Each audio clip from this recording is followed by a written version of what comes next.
Welcome back. Now, before we take a look at the day's business news, let's first take a look at the stock indices across the GCC.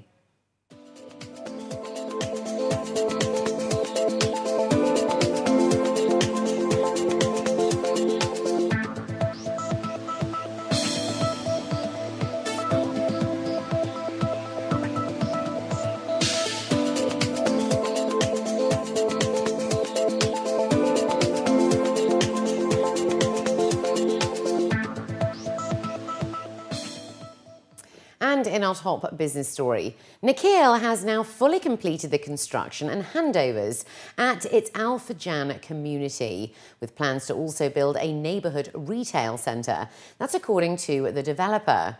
Nakheel has completed the construction of all 819 homes and all landscaping work at the community, which is made up of terraced houses and detached villas, built in clusters and connected by 32 communal park areas and walkways that make up a quarter of the master plan.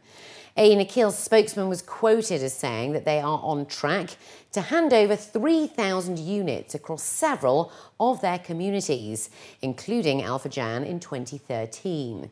They added that Furjan's community centre will complement two other neighbourhood malls that are under construction and are due to open in early 2014 at their Jumeirah Park and Discovery Gardens communities. The GCC saw a total of $26.4 billion in foreign direct investment last year, ending a three-year dip, that's according to recent findings from the National Bank of Kuwait. The bank revealed that in 2012, FDI flows to all GCC countries, with the exception of Saudi Arabia, increased over the previous year. However, Saudi does remain the most attractive destination for FDI in the Arab world. The latest report, also by the United Nations Conference on Trade and Development, also reveals that FDI inflows into the UAE increased to $9.6 billion last year and $1.9 billion in Kuwait. The 25% increase in FDI to the UAE over the previous year underscores the resilience of investor confidence in the country, according to the report. In terms of FDI outflow from the GCC, last year saw a decrease of 17.7% to reach $18.6 billion. Kuwait was the largest investor overseas, accounting for 41% of GCC outflows with $7.6 billion, followed by Saudi Arabia with $4.4 billion and then the UAE with $2.5 billion. And additionally, according to a company statement, Dubai Aerospace Enterprise has confirmed that it is in preliminary discussions with BBA Aviation PLC regarding a potential combination of certain parts of its business. Gargash Enterprises has announced a three-year partnership with the Ahli football club, and the Mercedes-Benz is now the club's official car. According to a statement, Mercedes and football have a long history, and this new alliance will see 40 Mercedes cars, inclusive of the latest saloon and SUV models, accessible to the club's players and staff. Officials stated that this new relationship will help build a strong bond between both local associations, as well as promote and support local football talent. We're very pleased with our multi-year relationship with Ahli, which we've announced today. It is about us providing transportation for Ahli, but it's not just a matter of providing cars for a club. I think Mercedes-Benz is a special mark, and on the other hand, Ahli is also a special club in the UAE scene. So I think it's a union of champions in a way, and we look forward to a very fruitful relation with the club in the coming years. For Ahli and for Gargash Enterprises, the benefit is multifold. Number one, it's the commercial association.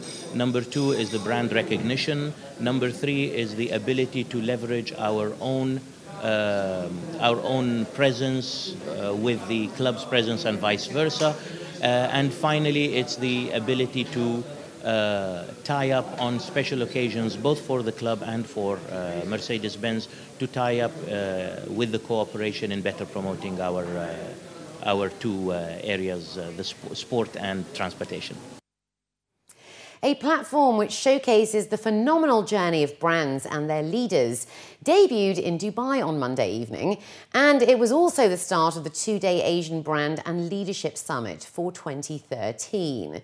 The event features 200 brands across 50 industry categories, including finance, technology, healthcare and lifestyle, to name a few. These brands, which include a number from the UAE, namely the Jumeirah Group, DP World, Emirates Bank, Air Arabia and the UAE Exchange, have seen tremendous growth in the past 5 years in their respective fields. The event, under the theme of Rise of Asia, will highlight the most successful brand in each sector and their leader, with the premiere to be published in different books as well as showcased in mobile apps and through other media channels. According to Abhimanyu Ghosh, the editor-in-chief and managing director of the WCRC, 5,000 brands were selected to be showcased in the summit. However, after research and evaluation by KPMG, only 200 finalists were selected. Meanwhile, Ghosh believes Dubai is the perfect backdrop to host such an event. We are launching a platform where we want to promote Asian brands at a global level who we think are the superpowers of tomorrow. It's a very obvious choice of Dubai. It's very simply because, you know, it's a debut that we are making here. And in the last 10 years, I really don't think of any city globally which has grown the way Dubai has grown.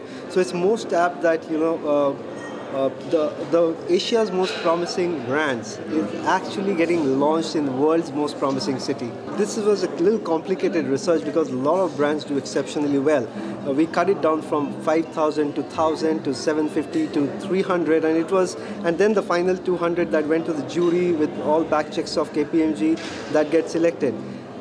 There is difference. Okay, I think, you know, the clincher is basically the brands which connect with the consumers primarily, and connection with consumers can be mapped by various means. Media is one of it, of course.